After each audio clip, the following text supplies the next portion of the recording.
కష్టాలన్నీ కట్టకట్టుకొచ్చి ఒక్కసారిగా మంచు కుటుంబం మీద పడ్డాయా అంటే అవుననే చెప్పాల్సి వస్తుంది.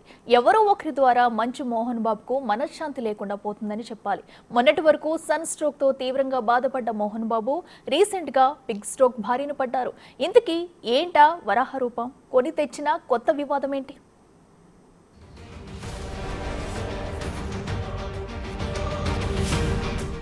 Collection king Mohan Babu time పూరా బ్యాడ్ గా నడుస్తున్నట్లుంది చూస్తుంటే.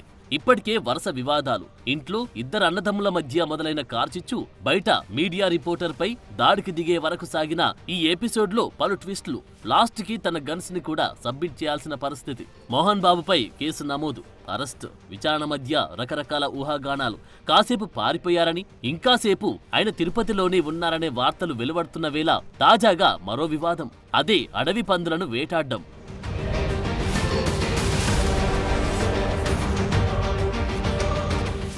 అలాగని ఇది తన కొడుకుల ద్వారా వచ్చిన తలనొప్పి కాదు, సిబ్బంది ద్వారా ఏర్పడింది.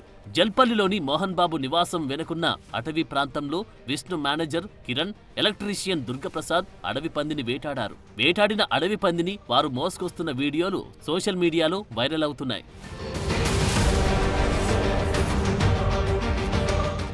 అడవి పందులను వేటాడవద్దని వీరికి మంచు మనోజ్ పలుమార్లు చెప్పినట్టు తెలుస్తోంది. అయితే ఆయన మాటను బేఖాతరు చేసిన సిబ్బంది ఈ వేట కొనసాగించినట్టు తెలుస్తోంది. అయితే ఈ ఘటన ఎప్పుడు జరిగిందో తెలియరావడం లేదు. ఇక్కడ చిన్న ఊరటనిచ్చే విషయమేంటంటే ఈ టైంలో మోహన్ బాబు ఇంట్లో లేరని సమాచారం.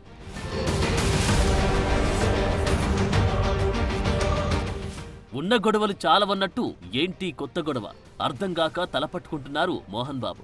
అయితే ఇక్కడ పెద్ద కొడుకు, చిన్న కొడుకు అనే భేదాభిప్రాయాలను బట్టి చూస్తే ఈ వేటాడిన వారు విష్ణు సిబ్బందిగా తెలుస్తోంది. అడవిలోకి వేటకు వెళ్లడం, అడవి జంతువులను వేటాడడం వైల్డ్ యానిమల్ యాక్ట్ ప్రకారం చట్టరీత్యా నేరమంటూ మనోజ్ పదే పదే చెప్పినా వినకుండా విష్ణు సిబ్బంది ఇలాంటి చర్యలకు పాల్పడడంతో ఇన్నాళ్ల పాటు తన తల్లిదండ్రులిద్దరి చేత తిట్టించుకున్న మనోజే ఒకంత విఘ్నత కలవాడని మెచ్చుకుంటూ ఈ చర్యకు కారణం విష్ణు సిబ్బంది కాబట్టి విష్ణుపై కూడా చర్యలు తీసుకోవాలంటూ ఫైర్ అవుతున్నారు నెటిజన్లు.